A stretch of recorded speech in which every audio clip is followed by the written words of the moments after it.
ladies and gentlemen. Consider it's an honor to talk to you on a subject of great controversies. It has erupted a number of series of controversies in the past. When she wanted me to talk to you, she told me that I could select any subject which I prefer. So I checked up with her whether should I endeavor to speak on industrial development of Kerala. That is currently my assignment also is linked to it closely. She said yes, and that is why this subject has been chosen. I know that you have contributed to the development of the industry in the state, and HLL is a very honorable institution in public health, a well-known public sector and central public sector undertaking, and has really contributed value to the Indian community since its inception decades back. And you have been, you know it very well that the industrial development of the present times is a subject of a great controversy, whether the public sector environment shall continue or not. We have the long years of planned economic growth under the Planning Commission, which is no more there. And the question of the public sector environment in India is a matter of large-scale dispute, or the governments, be it the BJP-led government or the Congress-led government, both are very much keen to see that the public sector environment is not at all really worth maintaining it. And that is why the disinvestment strategies continue unabated with the change in government, even with the change in the government. It is under this pretext that we, from the southern part of India, we are trying to develop this sector as one of the promising sectors that contributes to the state's economy. You know that the Kerala industries, in number, it may be the biggest among all the states in India. If you take the number of state-owned enterprises, we have the number. I think we have some 76 active and a totaling around 95 numbers. And under the Industries Department alone, I am in charge of nearly 43 units. One is a statutory corporation, that is a KINFRA. And there are some cooperative units also there, the Textfed, etc. The cooperative units are also there.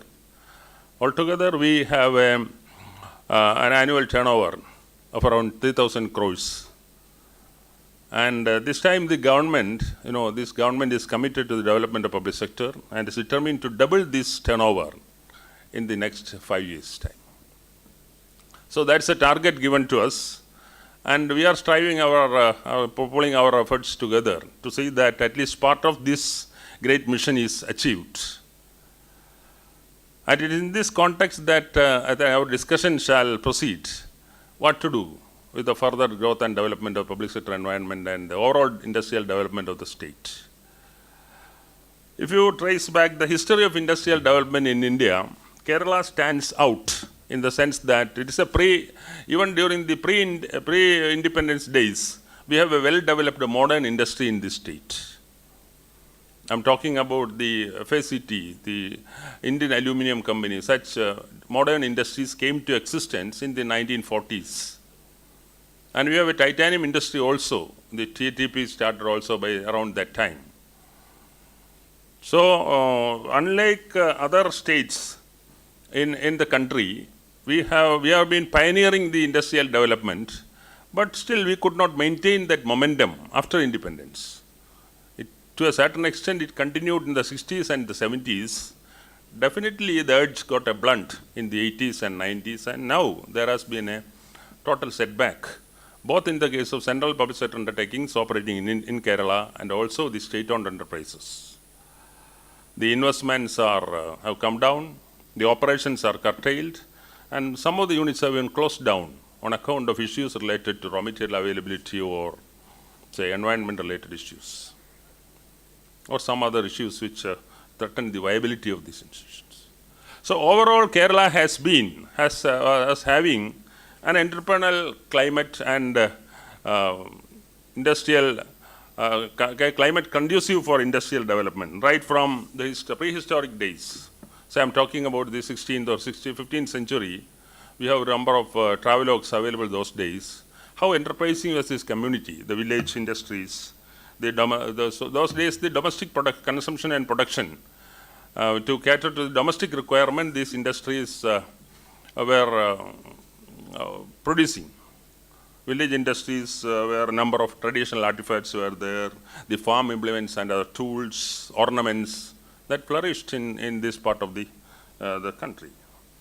In the end of just before the start of the 19th century, we have that West Coast trading companies, that Alleppey-based trading companies which started exporting traditional products like kayar, handloom, and such material to the outside world, mostly to the Europeans. So that started some kind of a new, which we can think of that kind of a globalization happened early in during the start of the 19th century itself.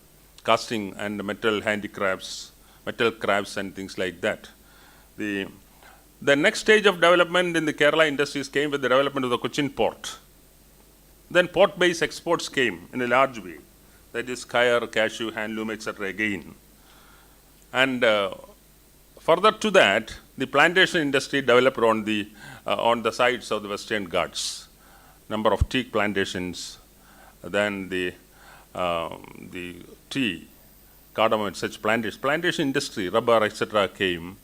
And even the teak were exported to countries of the Europe to provide that, to support their railway development.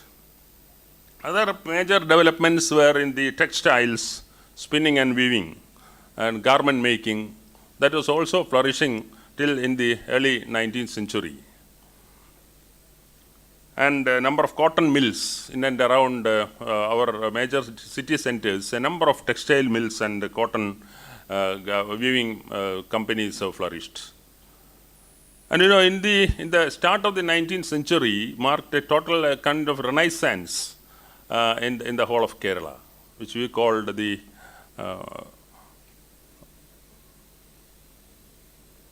with the teachers like C. Narayana Guru and Chattambi Swami, etc. ഒരു നവോത്ഥാന കാലഘട്ടം എന്ന് പറയുന്ന കാലഘട്ടം വന്നത്. അപ്പോഴും the industrial development was in the pioneering focus. When you read through the history of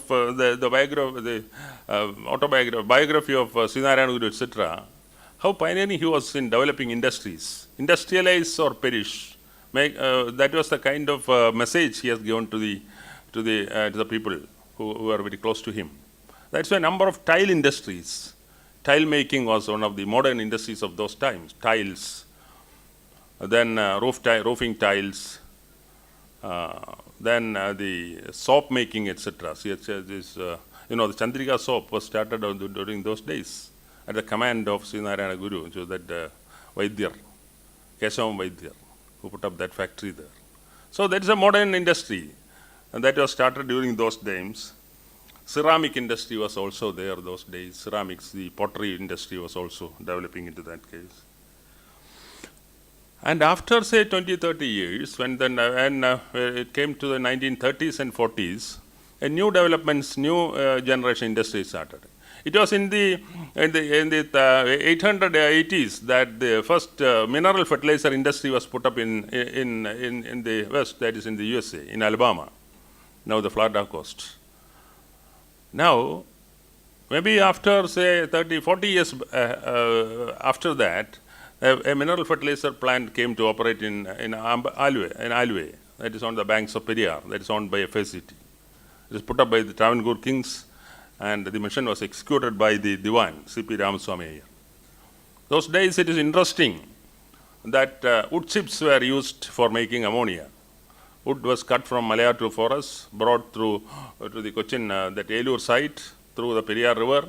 It was cut into pieces and it is subjected to partial oxidation to produce synthesis gas, which contains carbon monoxide and hydrogen, which is a feedstock for ammonia plant. It's a unique plant of those times, And that is, people just, even today, we read about ammonia, development of ammonia industry like that. And we were having an operating plan like this in the early 50s. With that fact and new other initiatives like the Indian Aluminium Company, Standard Potteries, and a lot of other new companies of those days, a new growth impetus of industrial development started. It was followed by the development of the Travancore companies, that is, Sekundra Ceramics was there, the Travancore Titanium Products was there, the Travancore Cochin Chemicals was established in 1950s, Indian Aluminium Company, Travancore Rayon Company was started, then the J&P Coats, the thread makers were started, a number of Alind and other companies. That was the days of massive industrialization, though these companies did not have the large scale, economy of scale, but they were small, just to meet the domestic demand. No, exports were not at all there in the horizon. But you know, the community those days supported all these developments, so that the domestic production was considered to be a very, very essential feature of the development of the state. Then came the first elected government in the Kerala in 1957 under the chief ministership of E.M.S. Namboodiripad. That was the dawn of the first industrial policy of the government of Kerala. And those days, the finance minister was C.H. Menon. In his opening speech, the opening budget speech of 1957, he clearly spelled out an industrial policy. And summarizing the whole development in the industrial situation in state, he identified 2 points. One is technology and the other finance. Technology and finance were identified as 2 major bottlenecks in the development of industry in the states, and he suggested solutions.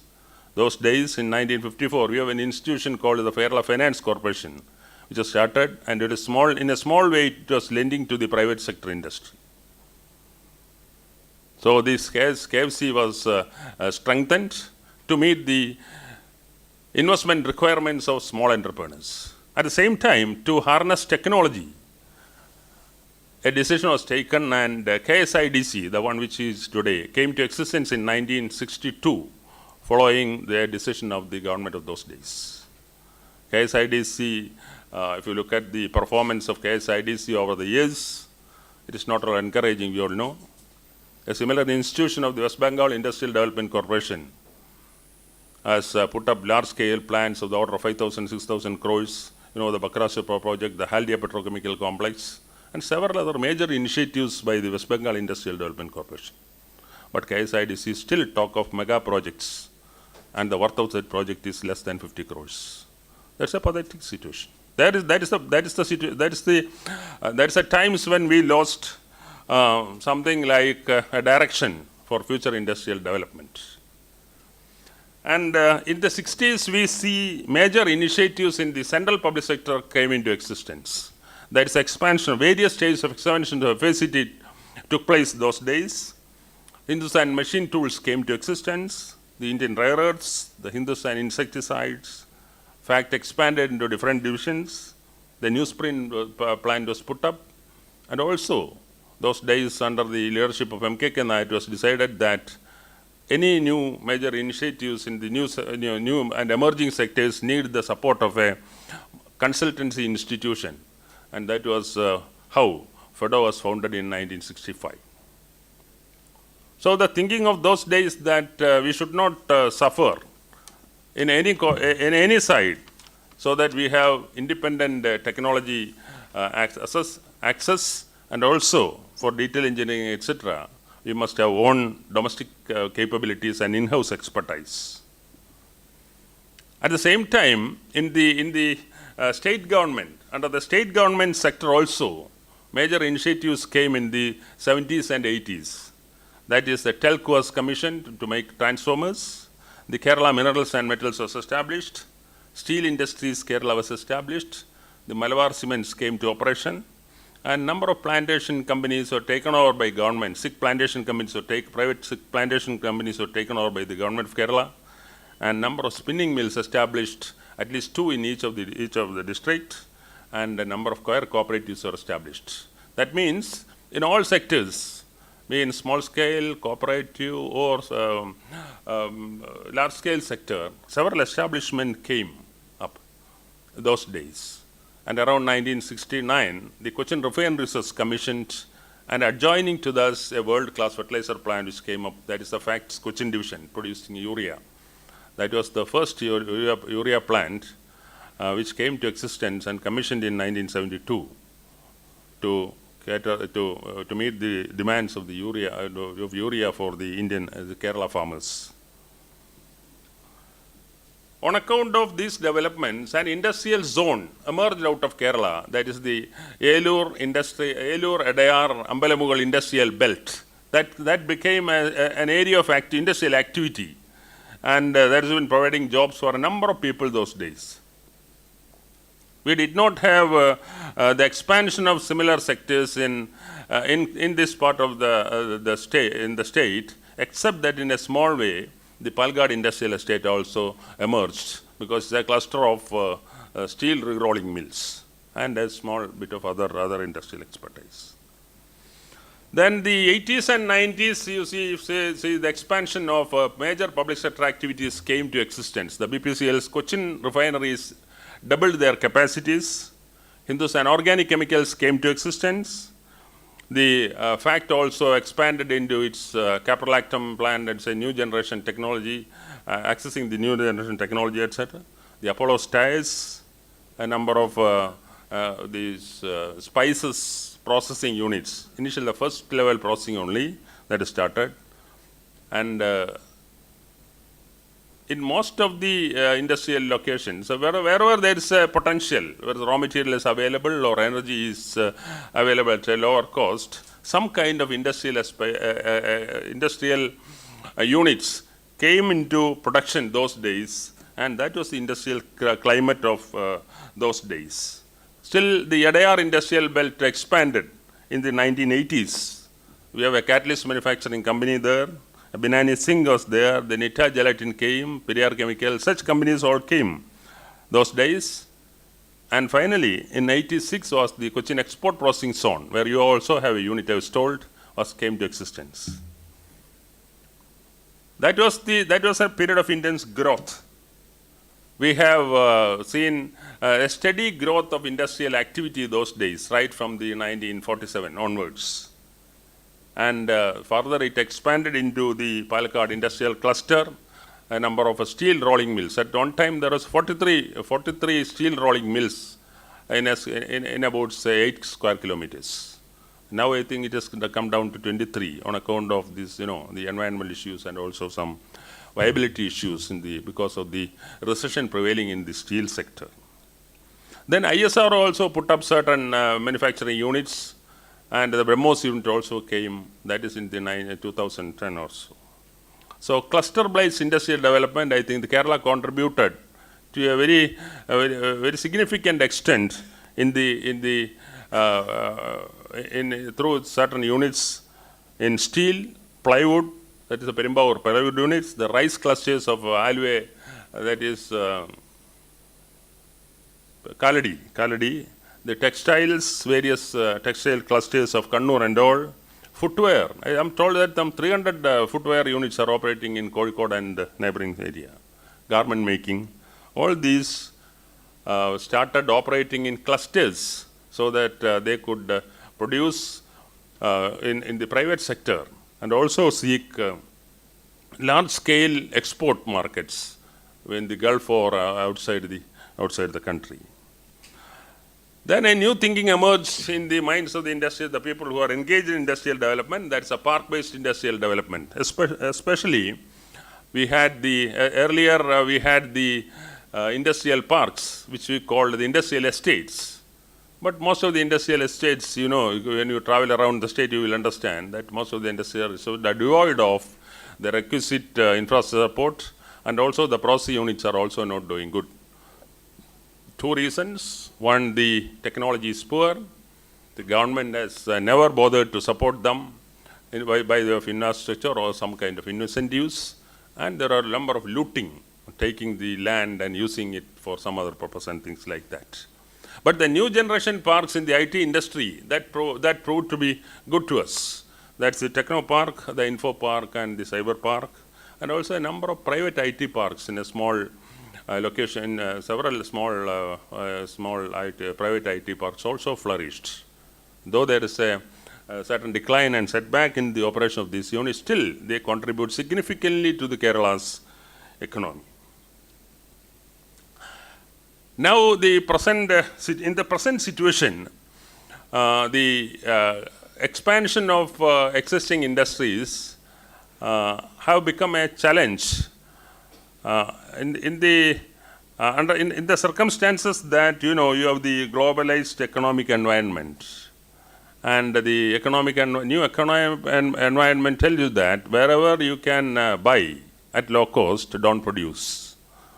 So whatever gain we had in the matter of domestic production, the strength we have gained slowly eroded in a matter of 10 years' time since the globalized economic environment came to existence. And today, those days when you talk about industry or anybody in the government or anybody in the industry, used to hear that globalization has affected them very badly, and all these people started abusing globalization in a big way. But today, if you read through the management text, several people used to tell us that globalization, you cannot blame them. You should not blame globalization. Globalization has got really good results. The current challenge is to engage with globalization and move forward. And that is how the state and central policies have to be devised, so that you resist the globalization, kill your production facilities, and kill the domestic strength you have occurred over the years. Is it right? Or you have to engage with the globalization impacts and steer your industrial situation to a new platform where you can operate successfully. This requires a certain number of innovation, and that is what I am going to talk about very soon. The labor is a problem in the state. That is what a lot of people say. And there is a truth also in this. You cannot say that it is not incorrect to say that the labor in Kerala is having militant and create a lot of havoc in developing industrial production, and also in several growth areas they are a deterrent. But you must understand that the development of the Kerala community over the years, because of several movements and political affiliations, the rights, the people became very, very cautious about their rights, and that is truly reflected. Nowhere else it has been so much reflection as it was in the trade union movement. So people in the working class, be it in the organized sector or the unorganized sector, they demanded their rights was provided under the Constitution, and also claimed for their benefits to a significant extent. And because of the conflict between the management and the trade unions in some of the major institutions in the public and private sectors, this has become a very serious matter of law and order at several points of time. And that's how a general impression has been built in the state that the state is too unfriendly for managing labor. A second argument that is held against industrialization is on the environmental issue. People say that the Kerala is a fragile environment, and that cannot accept more pollutants, or the carrying capacity is very much limited, so that any industrial activity which consumes large extent of power or produce large amount of refuse or waste is not at all tolerable to the Kerala ecosystem. That's what people say.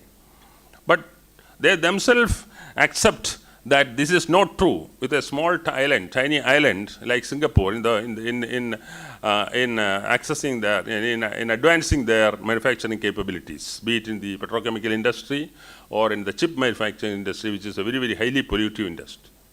But in Kerala, this argument is held in very much against the industrialization of the state, and has gone in some of the government secretaries have studied, who is in charge of the industrial development, they used to argue that for Kerala, what the services industry and the tourism industry that are the only ones which can take Kerala forward. No manufacturing. That is what their argument is.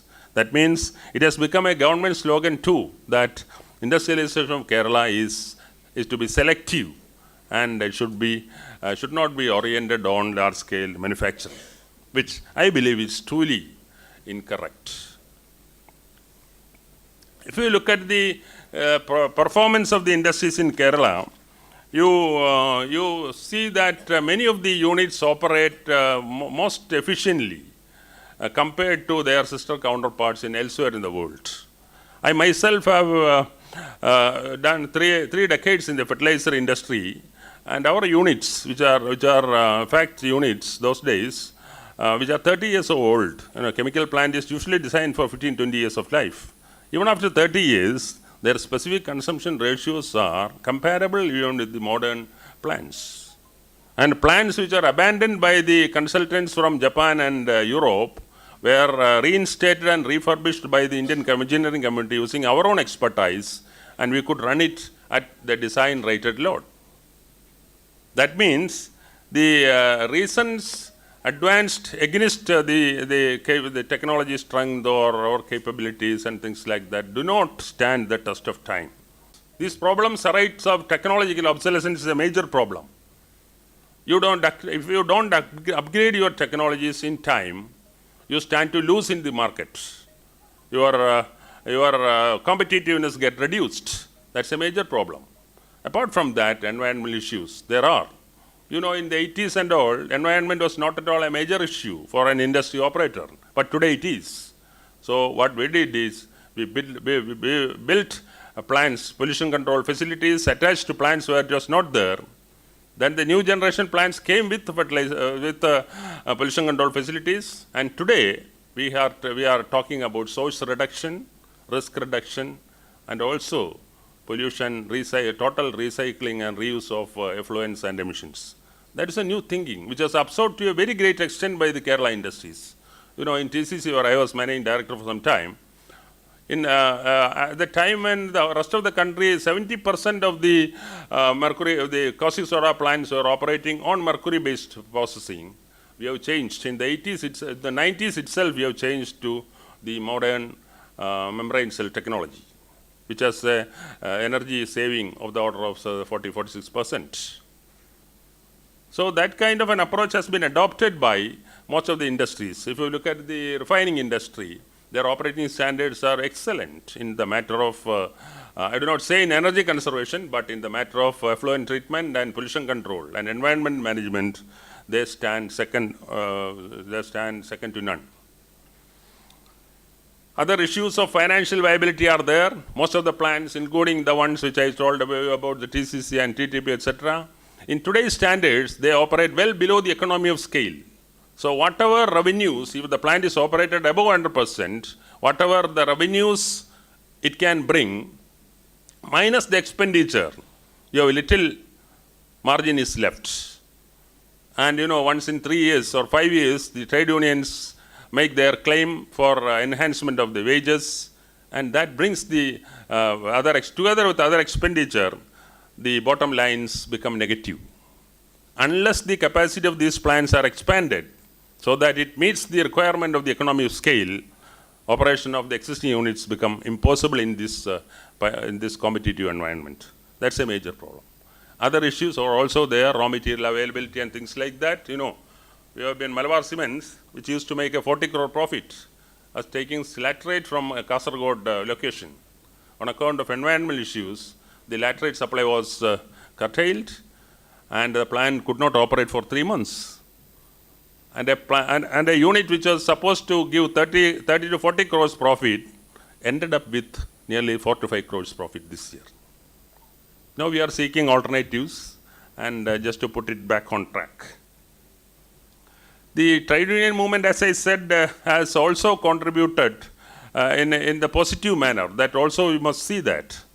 Whenever the government policies are against the existence of the industry, These some of the unions joined together and initiated the Save Company movements. The Save Fact Union and Save HMT units are, that movements are very much helpful in changing the outlook of the employees and the workmen, and also reversing certain trends, negative trends on the government of India for large-scale privatization and sell-off of their physical assets.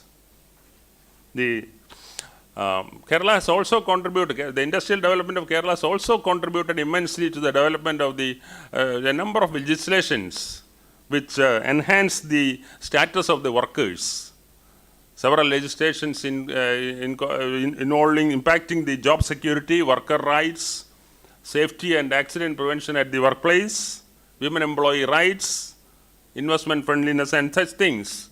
Kerala took the lead. I do not know how many people of this group know these things. The workers' right, the equal opportunity employment for the workers, the ladies and things like that. And in this present, coming to the present situation, we have a number of potential opportunities. We are the only state in the southern part of India where a natural gas terminal is there. I do not need to tell you about the importance of natural gas. The Cochin LNG terminal was commissioned in 2013, but because of the lack of having a pipeline to take gas to us, to you and me, the terminal which was built at a cost of nearly 4,600 crores remain underutilized at around 11% capacity utilization. Now with the new Chief Minister coming, he took a very stern decision, and he often told us that the first infrastructure project that to be completed in the state is laying the gas pipeline. And that work is undergoing.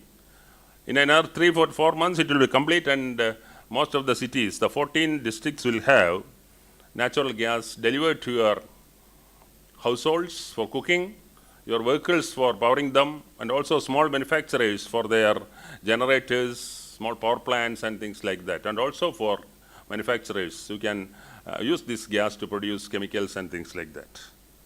Petrochemical is a new area where, along with Cochin Refinery, the Kerala government has planned for the petrochemical park, in which there are some 13 petrochemical raw materials are available from their Cochin plant once the facilities are commissioned in 2018. So small-scale investors up to say 100 crores or 50 crores can put up small facilities in that park and produce a variety of products which are very, very essential for our day-to-day life. That diapers and things like that, that's a paper, that material that go into the making of diapers, paints, varnishes, polishes and things like that. Electronic hardware manufacturing is an area where we are considering major initiatives. Of course, it requires a lot of infrastructure facilities, land and water. Anyway, an initiative has been started, and Ambalur has been identified an area. And today, I don't know whether you know it, that some of the small designers and people who are engaged in hardware design and manufacturing are supporting major companies in the world like the Facebook. Their entire hardware design comes from a company in Cochin. They have an operating unit in California and Punnapra, and they have made their corporate aim to develop Punnapra as one of the major IT centers of the state. So such people are existing in our neighborhood. We must understand that and support them. That's essential. And the government of India has recently identified Cochin, that is Ernakulam district, as the hub of furniture development of furnitures and exporting furniture of different types. The food and agro processing, we have a number of companies coming up in the private sector, and you know that the new generation chemicals have to be sourced from the herbal or organic origin. That is, people like DuPont, who manufacture a large extent of these cosmetics, drugs, dyes, chemicals, food colorants and things like that. They were all making it from petroleum jelly as feedstock.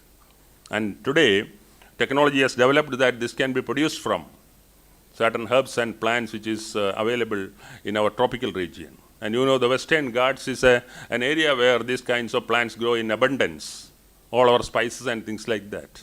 So DuPont themselves have told in 10 years' time, they will say goodbye to petroleum jelly and start producing from herbal origin, that material, all the material ingredients from herbal resources. And there we have a catch that their plants are not going to grow in their environment in the northern part of hemisphere.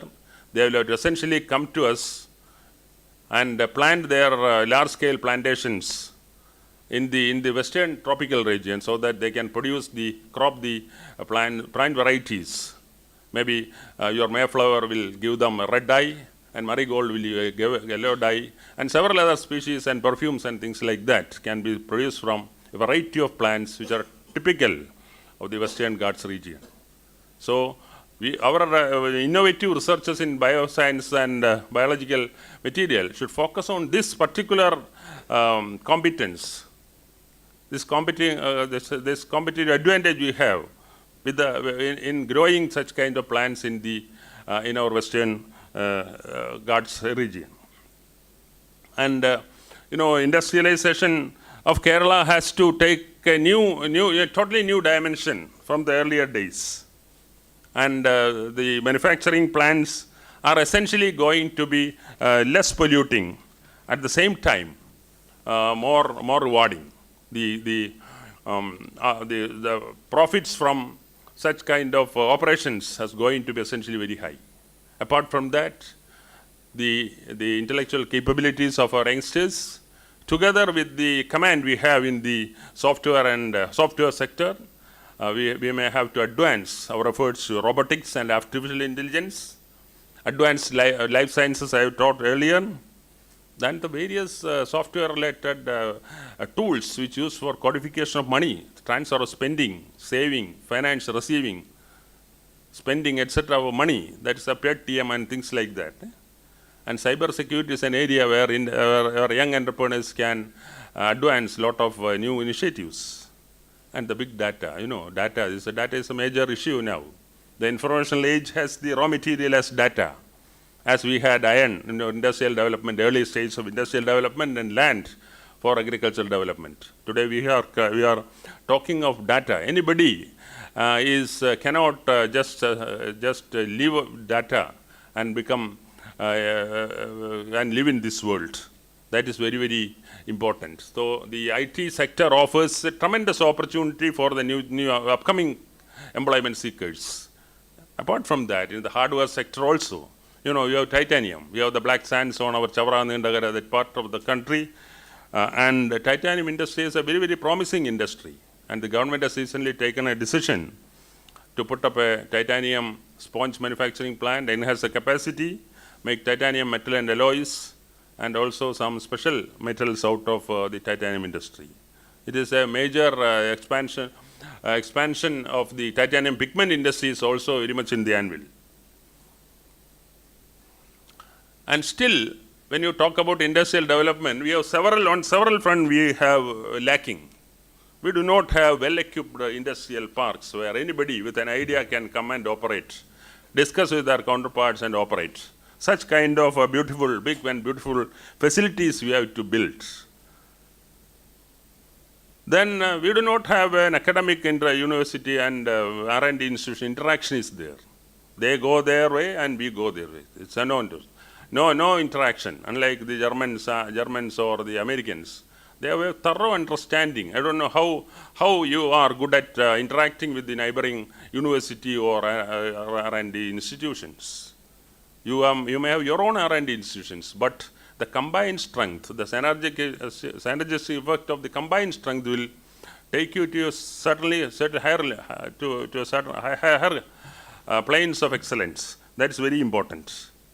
And in the government and the private sector environment in India, we do not have any encouraging incentive to attract new talents, scientists, firms, and users. That we have to build up if you want to advance. And our outlook towards the industry consortia like the the Chamber of Commerce or the CIA and such institutions are also limited. Actually, together with them, we can advance and grow to a very, in a very meticulous manner. The specialized suppliers and the vendor community, we look up to the vendor community as something in an inimical manner, but they are part of us. Without them, we cannot survive. That understanding, we have to go in deeper in it. Also, the protection of intellectual property rights, the technology transfer rights and things that were guaranteed through constitutional means.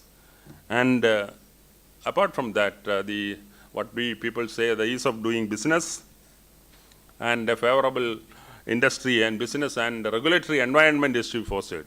The Kerala government recently has adopted certain things of this line, and the ease of doing business has been widely talked about, and a new legislation is coming up in the state in which anybody with some idea can come and open their shop with limited hurdles. I do not say that they will be free, as we have some other places in the countries where one can start an industry in a month's time.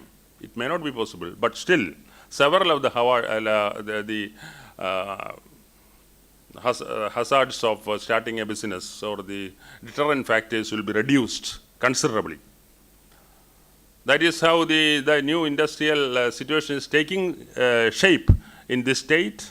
So very soon you will have the natural gas pipeline. The public sector is committed. The government has given 270 crores for public sector development this year. Nowhere in the history of Kerala more than 100 crores was given.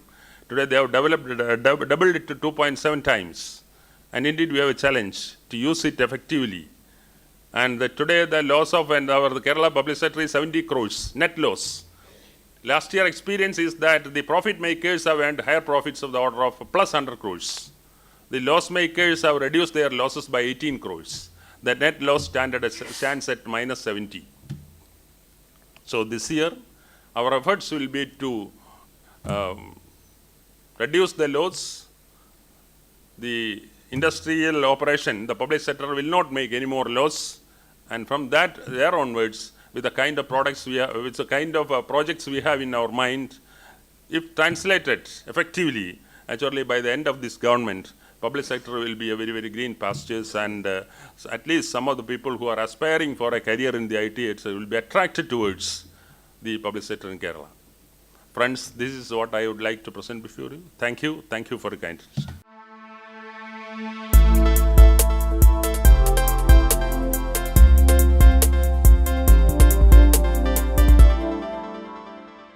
So if you talk about BHL and ONGC and such institutions, they have very good systems in practice. I think you might also have very good systems in practice. So it is not the public sector environment, but in certain areas, in certain cases, these systems fail. And unless there is a proper management perspective, it is difficult to bring it back. That is one thing.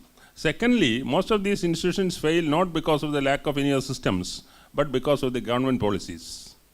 I will tell my long-standing innings is in the fertilizer industry.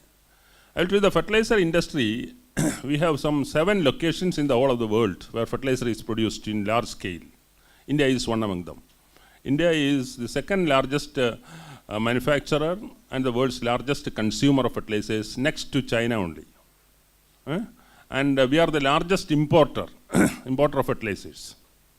Up to 1995, there was a thrust in production of fertilizer in the domestic sector, and that continued. That is a continuance of Mrs. Gandhi's decision to become self-sufficient in phosphatic and nitrogenous fertilizers. That was achieved in 2000. Since then, under the impact of the globalization, the government took that we will buy fertilizers. And today, we are the number one buyer. And we buy around 90 lakh tons of fertilizers, urea alone, and that's equivalent to nearly 20 plants of world-scale plants. And we are spending a lot of money on account of this. In this sector, we have total capabilities from conceiving a plant to design it, commissioning, and fully managing it. We have total capabilities. And our fertilizer plants are operated as the best running plants in the industry throughout the world. Even today, the government policy continues like that, and we are a major dependent, we are mostly depending upon the Gulf countries and China. A country like China, who do not have any access of natural gas or petroleum products, is using a very difficult to process feedstock like coal. And they put up a string of ammonia plants based on coal, and they are the world's largest exporter of urea now. So it is governmental policies. If you are the manager and if you are able to insist your systems and practice on very well, naturally success will come to you. But in a public sector environment, you require the support of government policy also, without which you cannot do anything.